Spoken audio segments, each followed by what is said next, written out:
Morning, everybody. Back in the shop again. I got something very cool on the bench. I'm pretty excited about building today. I'm just going to show you what it is because it's awesome. Look at that sucker. That's a 10.5-inch blade right there. Damascus. It looks like Damascus anyway, but I'm pretty sure it is. Looks like it might have a hamon on it. Not quite sure. The edge definitely looks harder, just even in color, that you're probably not able to see on the camera. This green bit right here actually glows in the dark. Just found that out about 15 minutes ago. Hand forged. You can see it still has all the forging marks on it. I don't know if this is deer or elk, but whatever it is, it feels really, really good in your hand. So, because this blade is kind of shaped like a kukri, it's got kind of like this kind of arc, like a chopper. I don't really want to build the sheath, to where it sits vertical on your hip. It'll be slapping you in the side of the leg when you're in the bush, just walking around the woods or something. That would be very annoying, loud, potentially dangerous if it gets caught on things.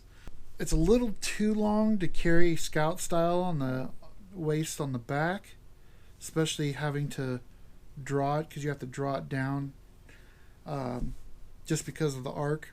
It is sharp on top and the bottom. So what I think I'm going to do is do kind of like a sword scabbard. It kind of just sits down on your hip like that, kind of at a diagonal. That way when you draw it, it's tucked up against your arm. It's pretty safe. If you had to fight a bear, you could just bam, fight that bear.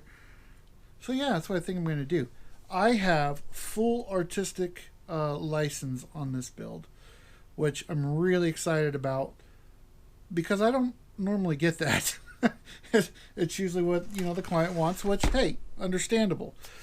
So I'm going to build a cool sheath for this. Kind of old school. I'm going to just trace everything out on paper. I'm not going to use the laser today on it. And I'm going to make the lines pretty simple as far as the design goes. That way there's not a whole lot of carving on the leather, but there is going to be tooling and a lot of tooling. And I'm going to try to do something a little different as far as like manipulating the view of the design. So not that it's just 3D tooled or 3D because it's tooled, but 3D as in the way when you look at it, it kind of tricks the eye. So I think you guys will see what I mean here in just a minute when I start working on the design part. I'm going to take you all through that.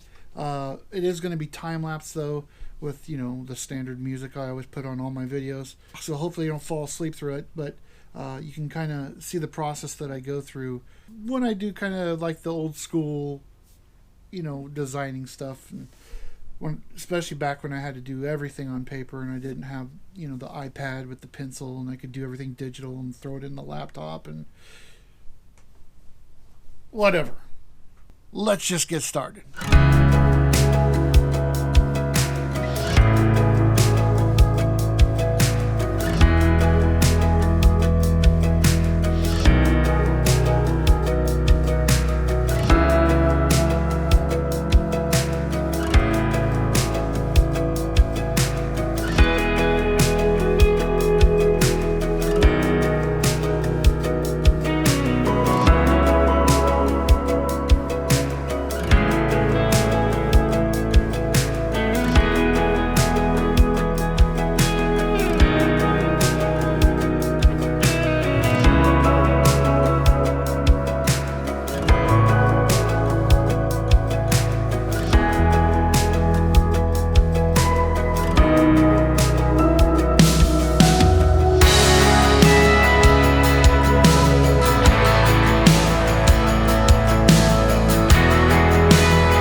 Sorry, this was a long video, even with time lapse.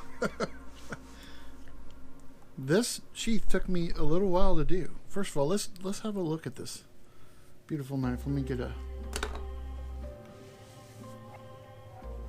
all the leather dust and stuff off of it as much as I can. There's a bit of oil on there. It's trying to grab onto it, but look at that.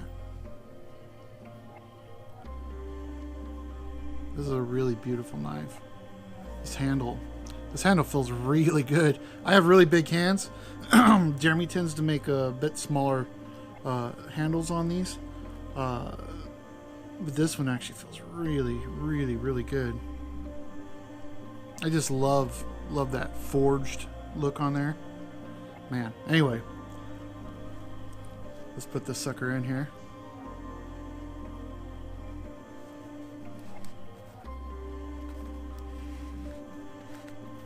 Oh yeah, she's stuck. So there you have it, folks. I'm gonna call it the pirate knife sheath. I don't know. Just coming up with names. Anyway, but it is designed to be hung onto your belt, like so. And this will just kind of be up against your body. What you do is just come down and grab it, reach over and pull the knife out, and you got it. So, what did I learn during this build? Well, I would have probably looked a little bit more into how I wanted to do the straps on here. I've done several other knife sheaths.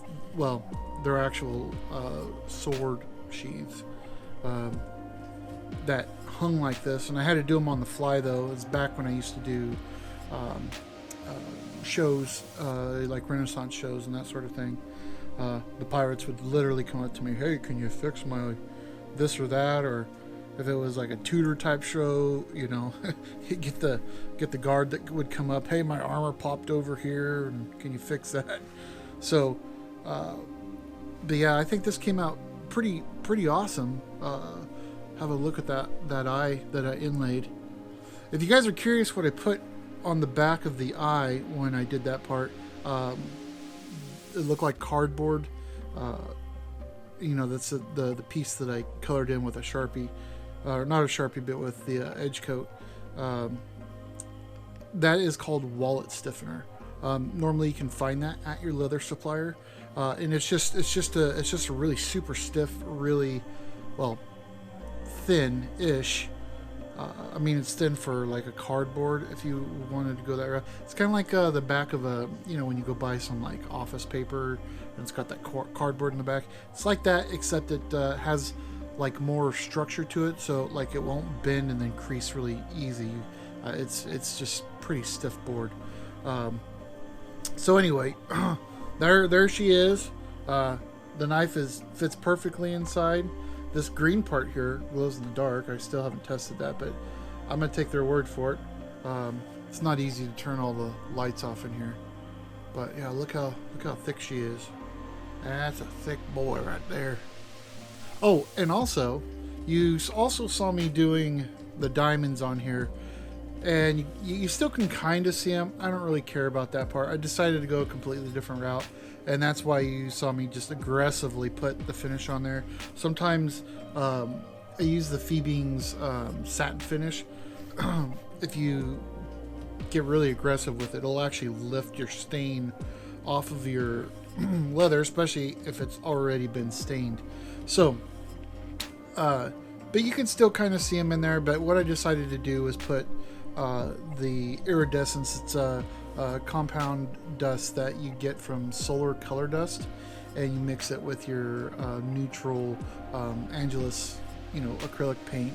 That's the clear, and you mix that up with a little bit of their too thin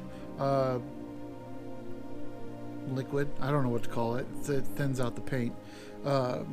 Paint thinner. It's not really paint thinner though. Anyway, mix it up with that, and then you can paint it on. I've already got some mixed up in there, and what I used on here was a green gold. So as you kind of move it in the light, I don't know if it'll pick it up on camera or not.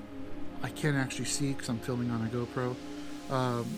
but it actually will shimmer in the light. The belly is a blue gold, and there might be a bit of green in there, I'm not sure. And then up here, this is just, I just watered down my stains to give it kind of more of a fleshy look that actually seemed to have some blood flow through the skin. So not an evil type thing, just more of a realistic kind of type thing. But anyway, there's a very long explanation for this. The straps are adjustable. It's going to push against your body. You can already kind of see it curve when I do like that. So it'll always be there. I suppose I could have put like a leg strap. I think though just shortening these straps, so it would have made a pretty big difference. But it's still good. I mean, it's going to work just fine. Other than that, thanks a whole bunch, everybody, for watching this. If you've made it all the way to the end here, watching this very long video, this build came out pretty awesome. I'm very excited. This is going to be at CascadiaCutlery.com, and it'll be sold there. I'm not sure what the price is. I know, yeah, it's going to be a fair price, but it probably won't be for everybody. Let's put it that way. Anyway, I'm going to get this shipped up to Cascadia Cutlery, and I'm going to start a new video because I have another build I have to get started on right away. So if I look exactly the same in the next video, it's because I'm starting it right away. Anyway, thanks everybody for watching. Please hit the subscribe button, the like button, and the bell icon. I would really appreciate it. Bye.